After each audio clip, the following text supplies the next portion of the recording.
One of the most anticipated TVs of the year is finally here, and I'm so excited to get my hands on the Sony A95K. To be able to share this experience with you guys is pretty cool. What we're dealing with is the second implementation of Quantum Dot OLED. It's a brand new technology for this year, and I am really glad we're seeing advancements in OLED technology. Alright, so before we get into my first impressions of the Sony A95K, I just want to say that if you guys are interested in this TV at all, I do have the links in the description below. And if you like this video, please give a thumbs up. And if you really like this video, consider giving a super thanks. I appreciate you guys so much. Alright, so let's get into this first impressions. The first thing you'll notice with the Sony A95K is gonna be the price tag. And I think when you're looking at this, you have to ask, if I'm interested in the QD-OLED technology, why am I going to buy this over the Samsung S95B? And that's something that I will tackle in a separate video even further, but I will touch on it a little bit in this video. So the first thing I want to say on that subject is that it will definitely be preference based on which TV you're going to want to buy for yourself, because some of you may just be able to save some money and settle on the Samsung QD-OLED. But if you guys are looking for a more accurate out-of-the-box experience and also just a more premium build quality, I think then the A95K comes into really serious consideration, especially if budget is not really a concern for you. So the footage you'll be seeing in this video won't contain any unboxing at all, because the unboxing footage that I had filmed was corrupted and I didn't realize it, and I ended up formatting my card just to find out that I lost all that footage. So if you're wondering why there's no unboxing, that's why. It's a bummer, but I hope you guys still enjoy this first impressions overview of the TV. So going over really quickly the unboxing experience for the Sony A95K, it was apparent how the premium design was right in your face from the get-go. So the stand itself is very elegant. I love the stand solution. The only problem with the stand for some people will be that you cannot use it with a soundbar. So those of you with a soundbar setup, you might have to look at other sound options when we're talking about this TV. And for those of you looking for a solution for this TV to use a soundbar with it, I did find sort of a hack that I use with my A80J. It's actually a keyboard clamp from Amazon that is meant to be used with your desk to clamp on your keyboard, but this works for soundbars really well on a media stand. So if you're interested in that, I did put the link in the description. If you have any other solutions, I'd love to know about them, so let me know. The TV itself though, however, does have really great built-in sound, so you may just be able to ditch the soundbar that you have if it's one of the more lower end soundbars. If it's a more premium soundbar, then I doubt you're going to feel like the TV's sound quality is going to be better than your current setup. So do keep those things in mind. The stand that it comes with has two different options that you can set it up as. You can either set it up from the front or from the back. And if you set it up from the back, it will tilt back a little bit more than from the front. If you set it up from the front, then you can actually push this up against the wall and have it really flush against the wall, and it looks really nice. I think this is the route that I would go if I had it on a smaller, thin stand and I just wanted to push it up against the wall and save some space. Everything about it just feels premium all the way down to the backlit remote, which has been redesigned for 2022.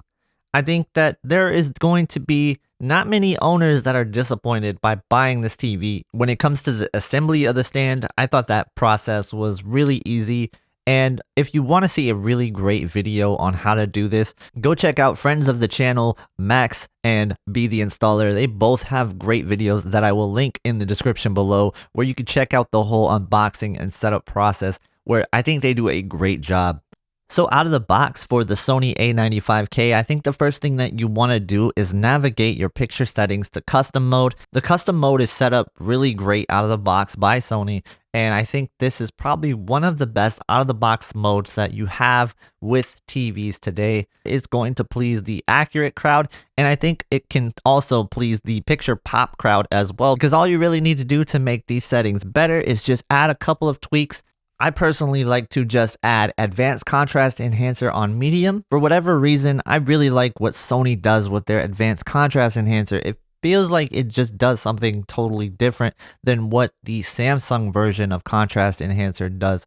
So these two things to me look different. But I will say that you should try it out yourself to see if you like it. And I think that's what you should do with all the settings. Personally, you shouldn't really be locked into something just because somebody told you to do it. Try it out yourself first, and then you can decide for yourself.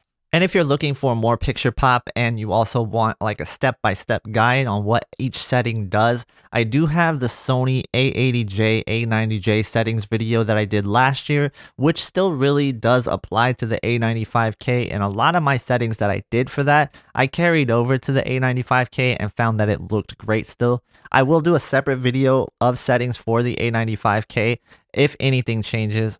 Alright, so after I got the TV looking how I wanted it to look, I tried it out and I looked at it next to the S95B, and I will do a side-by-side for that video, of course, so you can look forward to that as soon as possible. The biggest question I get with the Sony A95K is, does it look very similar to the S95B out of the box? I will say that you have those punchy colors for the Sony out of the box, and that's not something I typically noticed with the A80J or A90J last year. So yes, you do feel that QD-OLED punch, much like the S95B, which actually sort of surprised me because I thought that they would rein in some of the colors a little bit. But no, this looks like a more refined A90J, and this is so far the best looking TV that I've seen out of the box in terms of color. The reason why I say that is because the Samsung S95B does need a few tweaks and some settings adjustments in order to look its best, in my opinion. Alright, let's talk about the game mode. Now, game mode is nothing to write home about in terms of features. It doesn't really feature too much other than the HDMI 2.1 spec with VRR that's working out of the box, which is really cool because it's the first TV that I've reviewed from Sony that has everything working in terms of VRR out of the box. So that is a nice change to see from Sony. However, you still have to select in the menu whether or not it's going to be in Dolby Vision. So those of you that use your console as a multimedia device, I do not think that this is going to be a pleasant experience for you, and I suggest getting a separate player if you are going to get this TV. Now, I won't go too deep into how game mode is performing, but in terms of how it looks out of the box, I do think it looks really great, and this is something that I can recommend to a lot of gamers. Now, I didn't feel like the TV dimmed over time. I didn't feel like any of those issues were still impacting me like they were with the A80J, though I didn't think it was that big of a deal with that TV in the first place. But with the A95K, a lot of those problems seem to be in the past, or at least they're not as impactful as they used to be. In terms of gaming on an OLED TV, you can get one of the brightest experiences from any sort of OLED TV on the A95K.